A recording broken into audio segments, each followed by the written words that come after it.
This hilltop was once part of the backbone of America's first continental air defense network.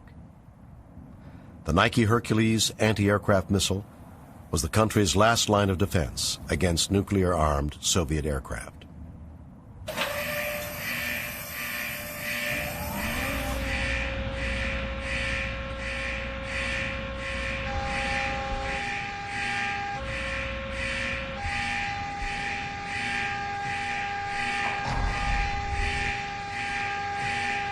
In the fall of 1957, the entire air defense system of the United States would be rendered obsolete by a new type of weapon. The technological breakthrough that unleashes this weapon is first realized more than a decade earlier.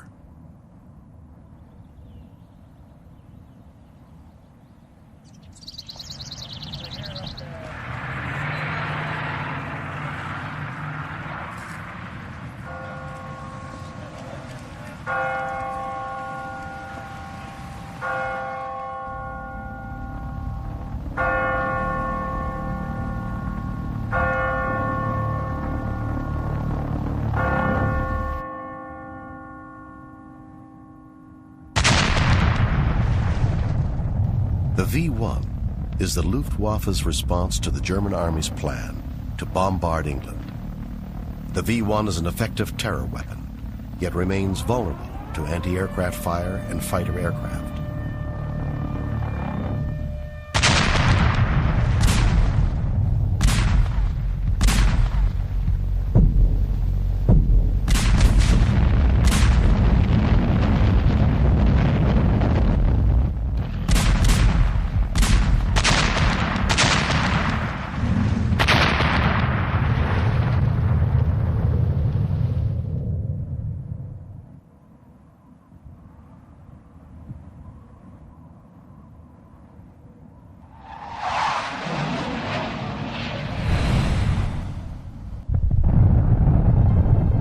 V-2 was immune to the defensive weapons of the day.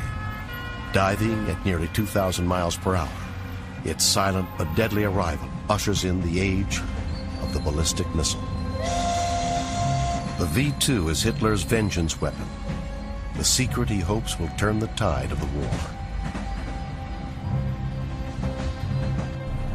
Near the village of Peenemünde, Walter Dornberger and his technical director, Werner von Braun, supervised the development and testing of the V-2. Over 46 feet long and weighing 14 tons at liftoff, the V-2 can loft 1 ton of high explosives to a range of 150 miles. In 1944, more than 3,200 of the missiles are fired against London and Antwerp, Belgium. During that year, 5,000 people are killed by V-2 strikes on the European continent.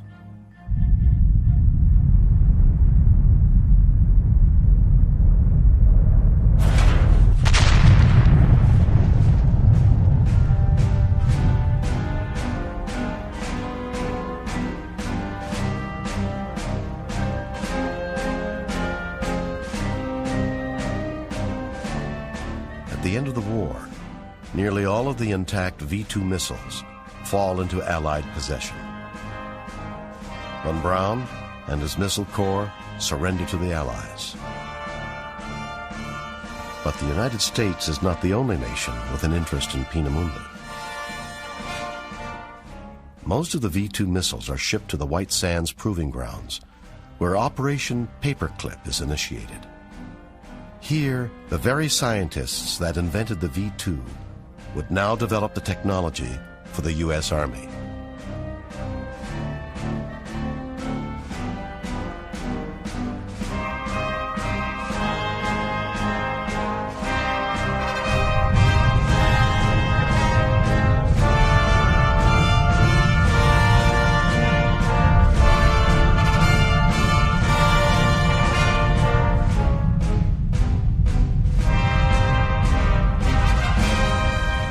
The technological lead afforded Operation Paperclip fails to deter Soviet interest in ballistic missiles.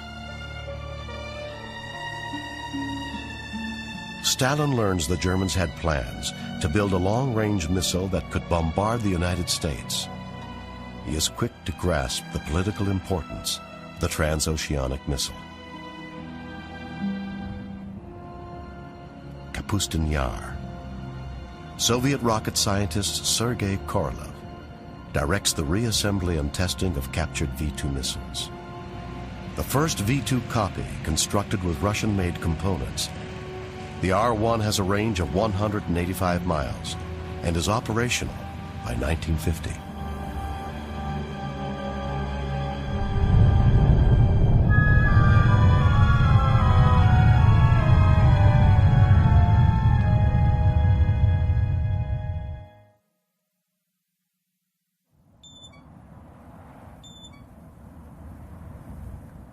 In the United States, there is no political mandate to develop a missile viewed by many to be technologically impossible. Manned strategic bombers are considered to be the only accurate intercontinental delivery system for nuclear weapons.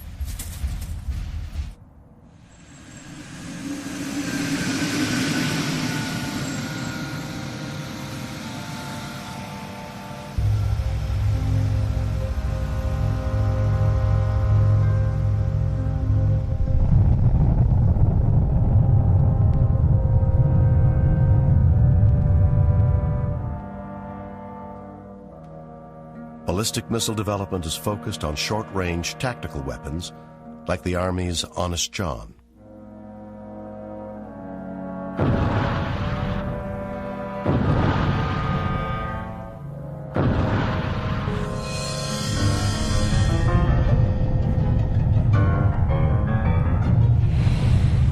In August 1949, U.S. ambivalence towards strategic missiles is shattered by the Soviet detonation of an atomic bomb. Fear of emerging Soviet technological achievements spreads through Washington.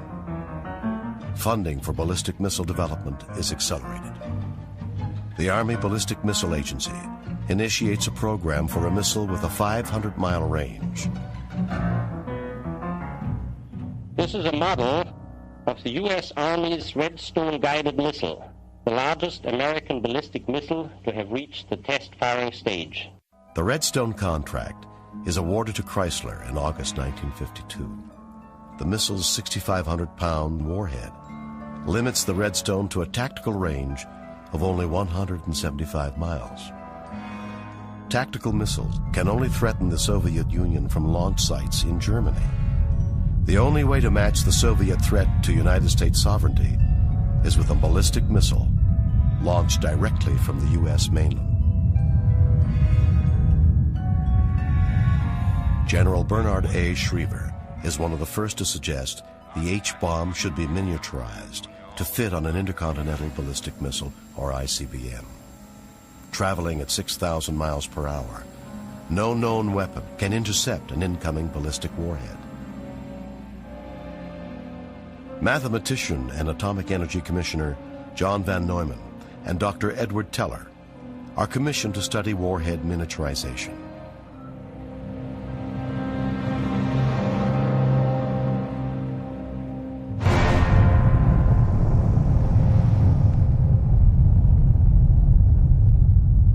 The Castle Bravo test in February of 1954 demonstrates that a tremendous yield could be generated by a dry fusion source weapon, making possible warheads of lighter weight.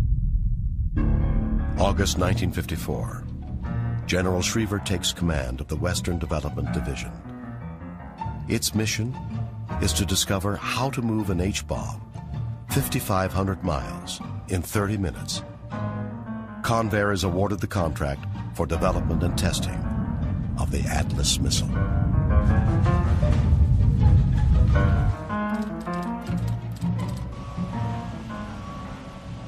In the summer of 1955, based upon the findings of the Defense Department's Killian Report, President Eisenhower upgrades Schriever's ICBM program to top Defense Department priority. So it was a combination of Gardner, the scientific community, Killian, that convinced Eisenhower that this had to be the number one priority. We could not afford to allow the Soviet Union to beat us to an operational ICBM. that was a race. The Air Force begins work on the first Intermediate Range Ballistic Missile, or IRBM, known as the Thor. McDonnell Douglas is forced to build the first production round to be ready for testing in December 1956. The Thor test program is marred with difficulty.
In one bold stroke, the USSR sweeps two spaceflight firsts from the grasp of the United States. The world's first artificial satellite and the world's first operational ICBM. The Soviet launching of Earth satellites is an achievement of the first importance, and the scientists who brought it about deserve full credit and recognition. Already, useful new facts on outer space have been produced. Today, a new moon is in the sky, a 23-inch metal sphere placed in orbit by a Russian rocket, a three-stage rocket. Number one, the booster in the class of an intercontinental missile, its weight estimated at 50 tons. The smaller second stage took over at 5,000 miles an hour and carried on to the highest point reached. 500 miles up, the artificial moon is boosted to a speed counterbalancing the pull of gravity and released. Far overshadowing the launch of the 184-pound satellite, Korolev's R-7 is capable of lifting the 10,000-pound, 5-megaton Russian thermonuclear warhead.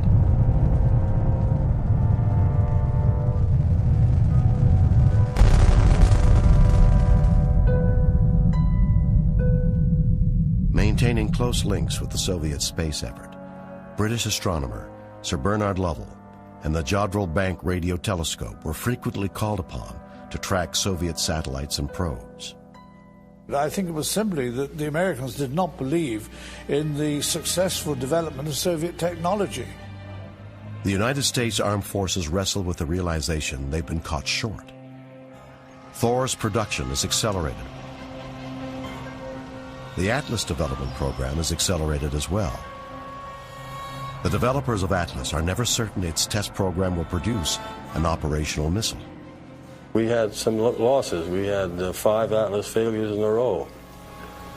In those days, they were willing to take the risk because the risk was very high in terms of if we didn't make it.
Premier Nikita Khrushchev builds upon the momentum of Sputnik with a series of threatening pronouncements. We have the absolute weapon.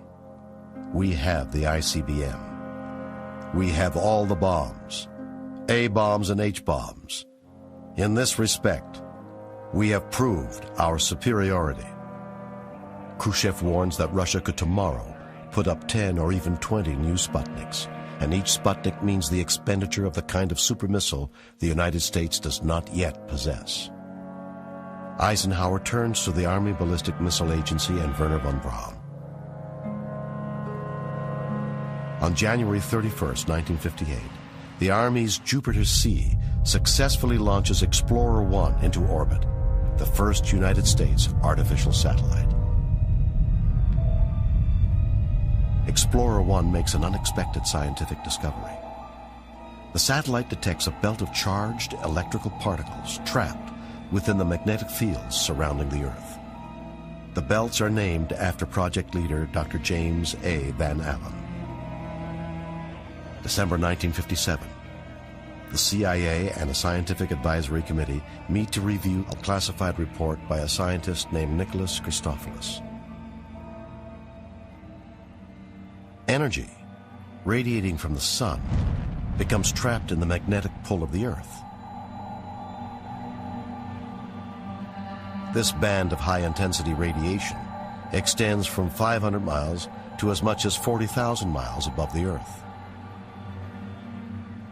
During periods of extreme solar activity, the quantity of this captured radiation rises in the Van Allen belt. Occasionally, these high-energy particles leak into the atmosphere at the geomagnetic poles, resulting in colorful and mysterious auroras. Christophilus surmised that if a source of highly charged electrons, such as that from a nuclear detonation, were injected at an altitude of a few hundred miles, even a 1 megaton explosion would create a radiation hazard, foiling United States satellite attempts in space. Christophilus's work becomes the genesis of a secret program. The objective of the Argus experiment was to take a close look at the phenomena associated with the trapping in the Earth's magnetic field of relativistic electrons produced by nuclear detonations at very high altitudes. It was necessary to learn the governing parameters of these phenomena so we could make reliable estimates of their military importance. There seemed to be a good possibility that they were very important, and for that reason, there was a pressure on this entire operation to secure quick results. In April of 1958, the Department of Defense implements Project Argus as one of the largest clandestine operations ever attempted. A fleet consisting of 9 ships headed out for the South Atlantic. It is here that the Earth's magnetic field dips to its lowest point in what is known as the South Atlantic Anomaly. 3 X-17A missiles are launched from the deck of the USS Norton Sound.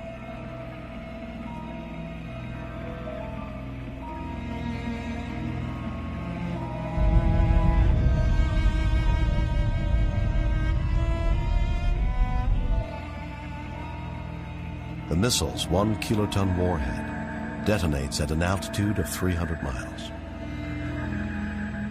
As Christophilus had predicted, charged particles from the detonation travel along the lines of the Earth's magnetic field, temporarily creating a new belt of high-intensity radiation. One of the most significant findings of Argus is that the detonation of a nuclear device in the ionosphere could create selective blackouts of radio communications. The Argus explosions completely disrupted the ionosphere.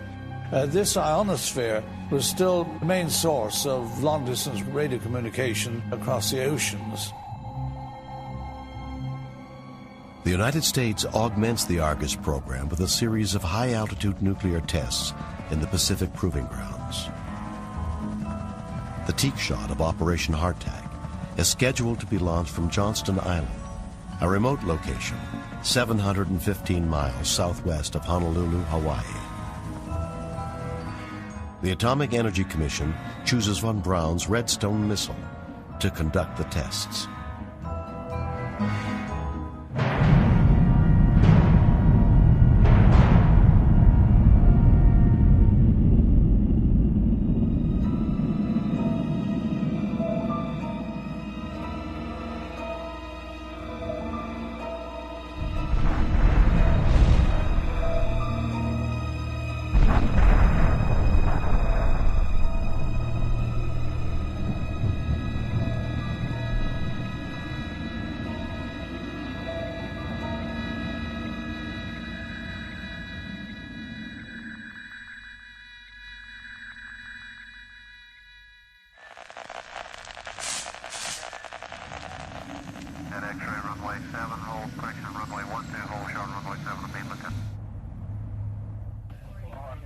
The Teak fireball began to affect communications over a wide expanse of the Pacific. Radio frequencies are disrupted throughout most of the basin.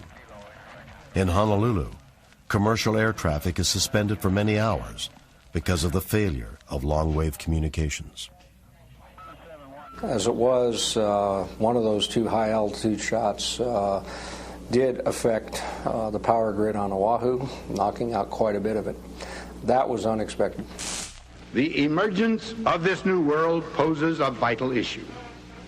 Will outer space be preserved for peaceful use and developed for the benefit of all mankind? Or will it become another focus for the arms race, and thus an area of dangerous and sterile competition? The choice is urgent.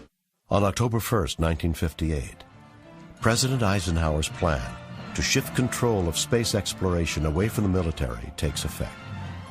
The National Aeronautics and Space Administration assumes management of 4 lunar probes and 3 other satellites.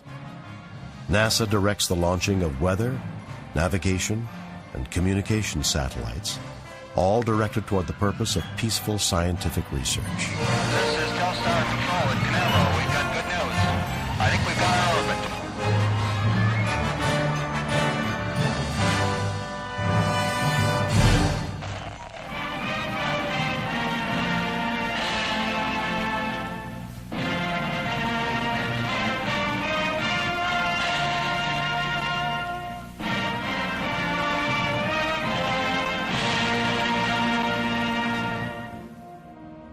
By November of 1958, the United States, Great Britain, and the Soviet Union begin test ban negotiations in Geneva.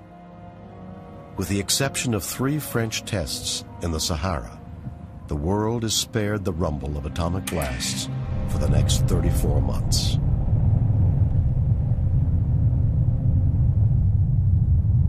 However, the test ban does nothing to impede the development of delivery systems for weapons of mass destruction.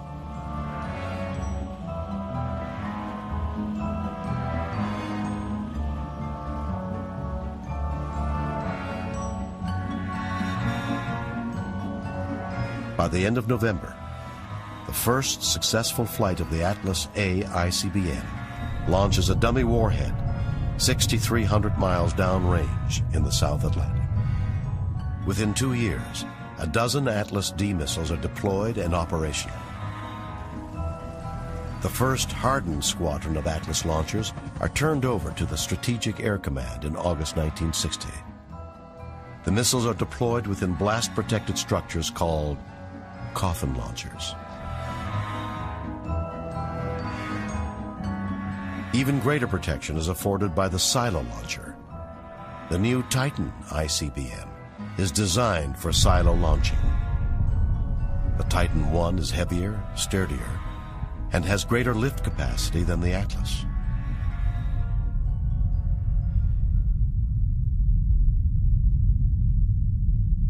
While the early models of the Titan I are armed with a 3.8 megaton warhead, the Titan II would become the largest ICBM the United States would ever deploy.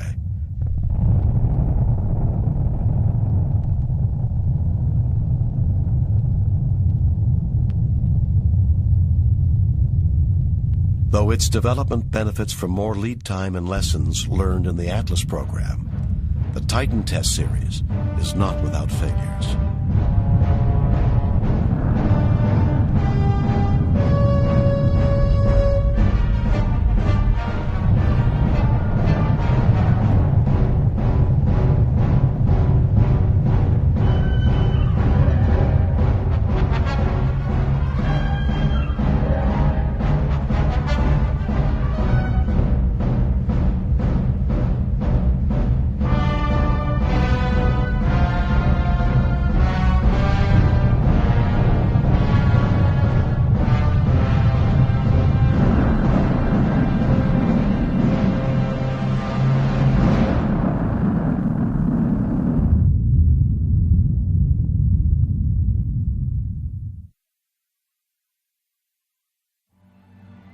By the end of 1961, Atlas squadrons expand to a total of 57 operational missiles. Uncertainty over the potential glut of Soviet ICBMs presses upon military planners. The R-9 and R-16 are competing designs for the Soviet response to the Titan I, each with a range of 6,000 miles.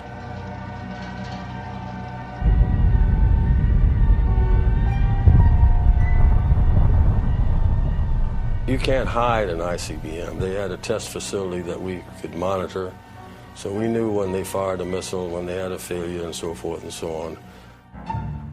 Heightened awareness of the Soviet ICBM program leads to enhanced surveillance techniques. In the summer of 1960, the first United States spy satellite, codenamed Corona, photographs suspected missile bases. The photos reveal that the entire Soviet ICBM arsenal consists of only 6 missiles. The widely reported missile gap favoring the Soviet Union is found to be fictional. I testified before the Congress on a number of occasions, and I said there is no gap. We're ahead of them, and we were ahead of them for 2 reasons, primarily. Well, there were many, but one is we were there first with a thermonuclear weapon. And we were there first with a solid propellant. An inherent deficiency, shared by both the U.S. and Soviet ICBMs, is their use of non-storable liquid fuel. Liquid fuel missiles require hazardous and time-consuming fueling procedures prior to launch.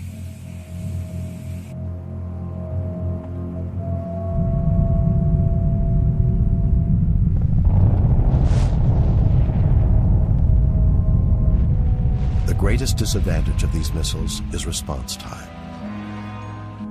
With the early warning for ICBMs coming over the pole at 15 minutes, rapid response is critical. Solid fuel missiles, however, can be launched on command. Advances in solid fuel propulsion lead to the contract for the Minuteman, the world's first solid fuel ICBM.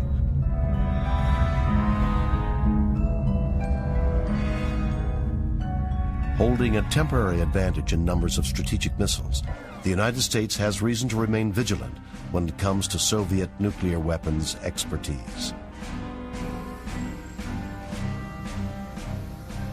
The Soviets detonate a 50-megaton clean version of their 100-megaton superbomb.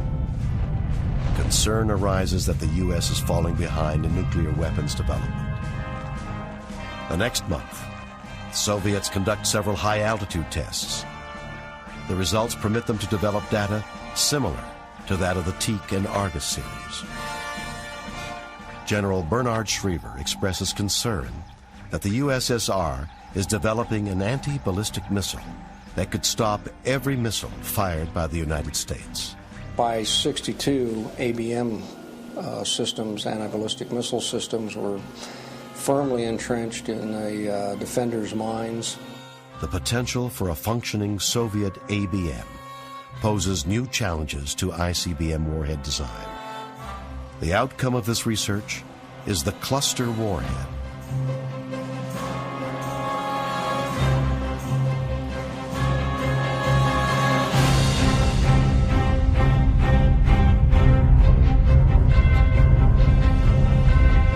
Multiple warheads make it more difficult for a single ABM missile to destroy an incoming ICBM.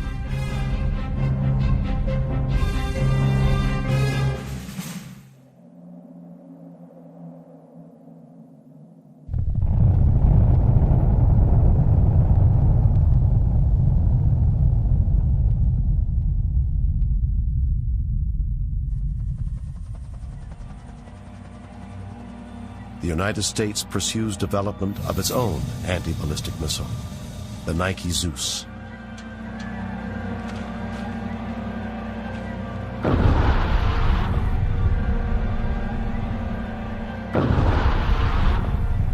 However, the data to support the nuclear kill mechanism employed by the Nike Zeus can only be obtained through high-altitude tests.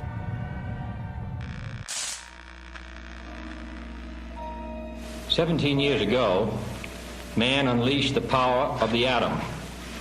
He thereby took into his mortal hands the power of self-extinction. And when all nuclear powers refrain from testing, the nuclear arms race is held in check. But on September 1st of last year, while the United States and United Kingdom were negotiating in good faith at Geneva, the Soviet Union callously broke the moratorium with a 2-month series of tests of more than 40 weapons.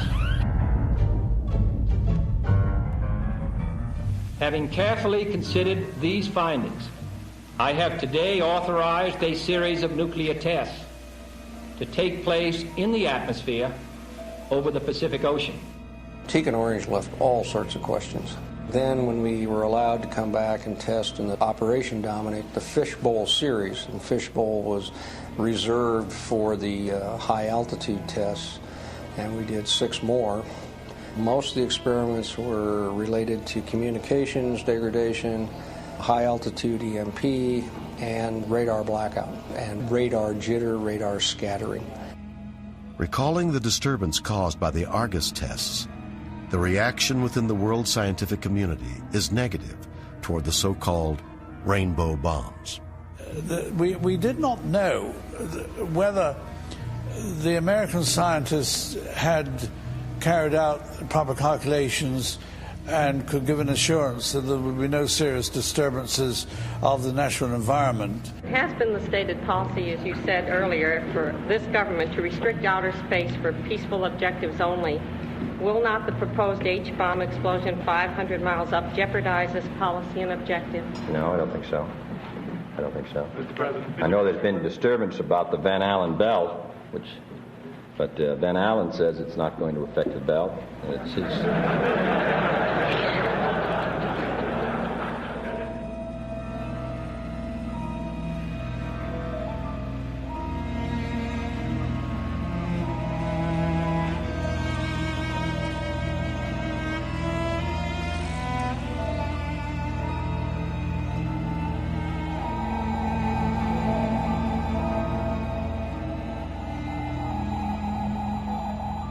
Starfish Prime, the first test in the Fishbowl series, lifts off from Johnston Island atop a Thor missile.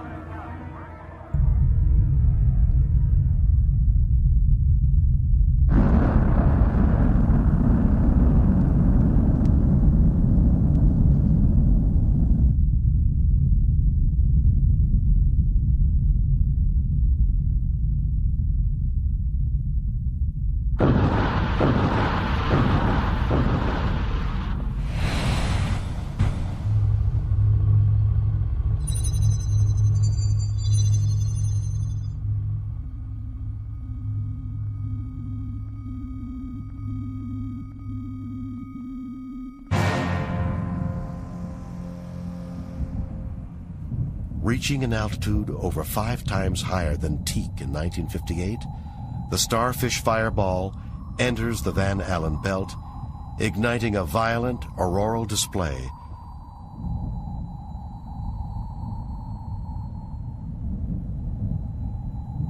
The bomb's electromagnetic pulse effect is pronounced in Hawaii, causing blown fuses and radar blackouts throughout the Hawaiian Islands.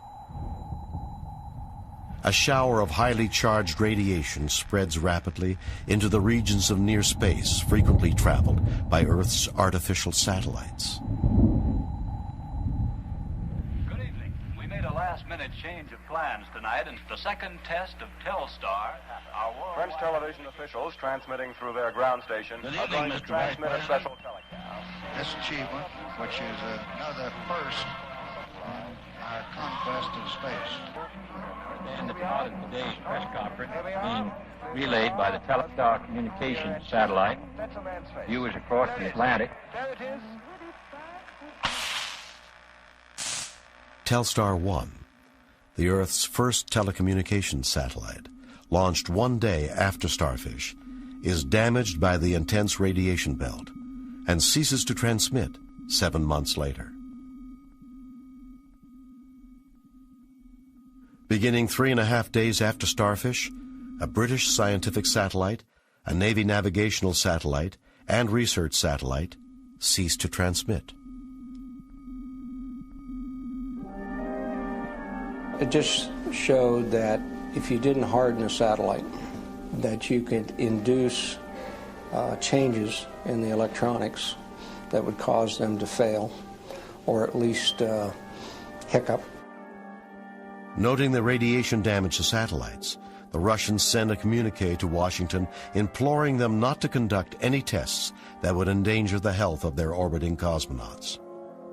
There's some concern about the possibility of bluegill getting something up to levels that will have some effect on the man in space. By September of 1962, the White House learns that the Dominic tests are creating conditions that could irradiate men in space. We would really be concerned that if the electrons now were increased by a factor of, say, 10 times. I think that would almost rule out the flight. I think NASA is justifiably worried about the present 8R estimates of the dosage. Debate arises over schedule conflicts between upcoming tests and planned manned launches. While we do not believe that Test Bluegill or Test Nike Hercules currently scheduled for 17/22 will do more than very temporary damage to this orbiting area. We don't know that. It would certainly be necessary to measure the atmosphere before sending up Mr. Shiraz.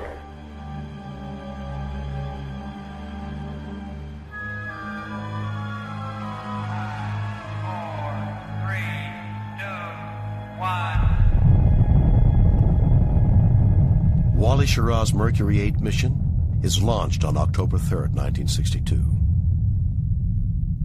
He is instrumented with radiation dosimeters and film badges to monitor radiation exposure on his spacecraft as well as on his spacesuit. That's the plan. What's your problem? The most controversial of the proposed tests is codenamed Uraka, the detonation of a megaton device 500 miles into space, well within the Earth's protective Van Allen belt. What about Uraka? See, the Uraka, I would like to ask an irreverent question. I get the impression that others, this is the case. Go out and see what happens. Because, you don't really know. Well, like I said, it's worse than that, you know. Reacting to worldwide pressure, Uraka, the highest test in the series, is canceled. Meanwhile, the Bluegill test series encounters mounting technical difficulties at Johnston Island. The first Bluegill Thor missile lifts off on June 4, 1962. A tracking beacon failure forces the range safety officer to destroy the missile in flight. The next attempt at Bluegill is destroyed on the launch pad. Severe plutonium contamination results from the warhead's safe destruction.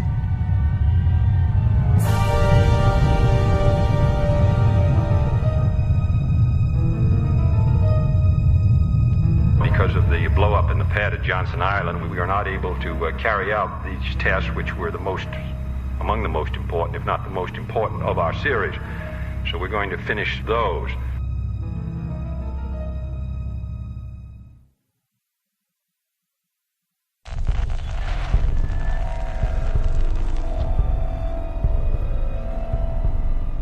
This government has maintained the closest surveillance of the Soviet military buildup on the island of Cuba. Within the past week, unmistakable evidence has established the fact that a series of offensive missile sites is now in preparation on that imprisoned island.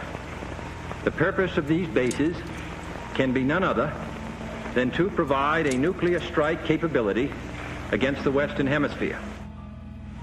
Nuclear weapons are so destructive, and ballistic missiles are so swift, that any substantially increased possibility of their use or any sudden change in their deployment may well be regarded as a definite threat to peace. October 24th, 1962. A shipping quarantine on Cuba is imposed by President Kennedy. United States strategic forces are upgraded to DEFCON 2, the highest ever under peacetime conditions. I have reinforced our base at Guantanamo and ordered additional military units to be on a standby alert basis.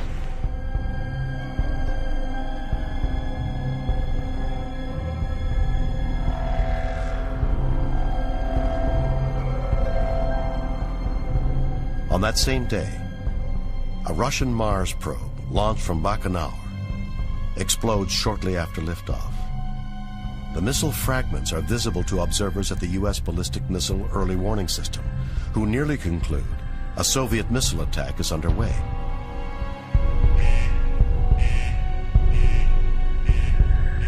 Within moments, the system's computer calculates the fragment trajectories and determines the alarm to be false. October 25th. Amidst escalating world tensions, Bluegill Triple Prime is successfully launched and detonated.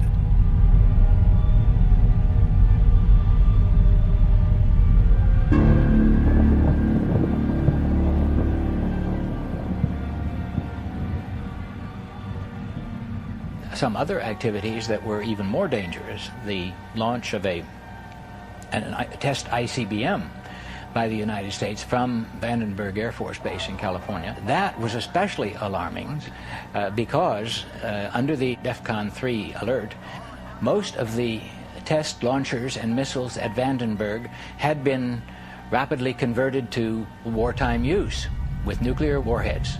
Now, the Russians presumably were aware that we were converting that test facility into an additional operational facility, and at the time someone went ahead with a planned firing of a test ICBM over the Pacific.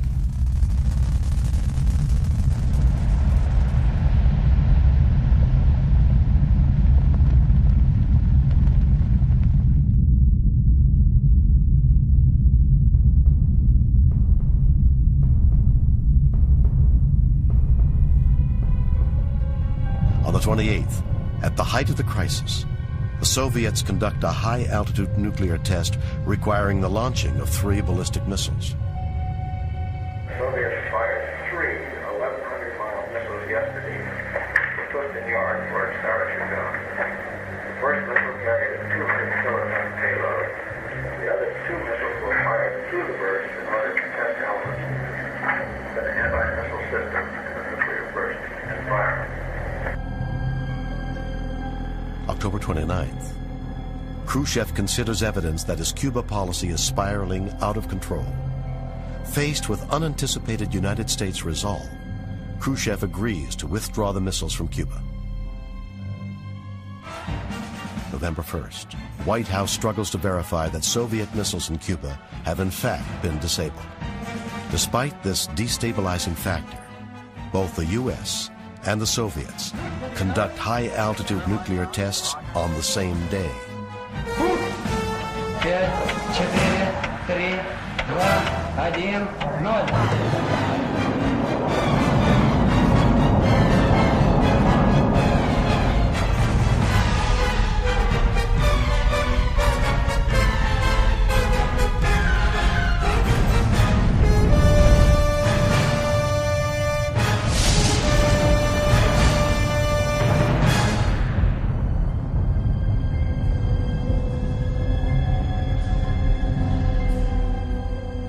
The danger of situations simply getting out of control from developments and accidents and incidents that neither side, leaders on either side, were not even aware of, much less in control of, could have led to war.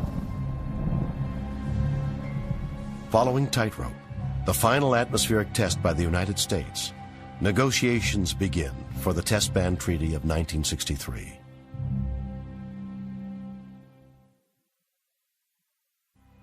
By 1965, Washington decision-makers are convinced that the Russians lack the numbers of long-range bombers to justify the continuance of a continental air defense system.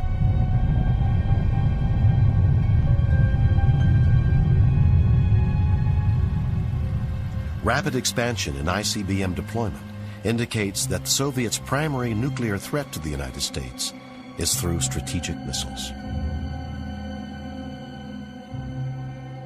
Over the next 10 years, the Soviet ICBM force will grow to nearly 1,500 nuclear-tipped missiles. By comparison, the U.S. ICBM force grows to over 1,000 ICBMs armed with more than twice as many warheads. The degree of overkill was enormous, and it's no good protecting oneself against 80% or 90% of such missiles, because the remaining few percent become immensely destructive. On October 1st, 1975, the Minuteman ICBM force was briefly shielded from a Soviet first strike by a missile defense known as Safeguard.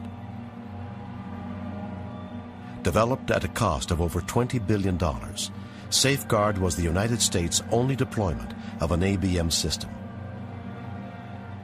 Convinced that Safeguard's radar could be blinded in a nuclear attack, Congress votes to deactivate the site the very next day.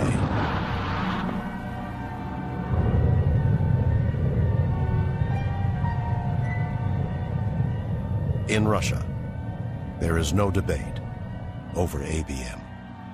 The Galash Gazelle dual interceptor based around Moscow remains the only operational ABM system in the world today. The United States currently has no such protection.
Most of the Nike Hercules anti-aircraft missile batteries were dismantled by the mid-1970s.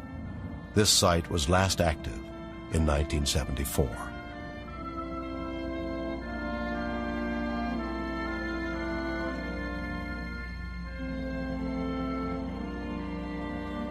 During and since the reign of President Reagan's Strategic Defense Initiative, the United States has spent over $60 billion on the development of ABM technology. Not one of the concepts has proven effective.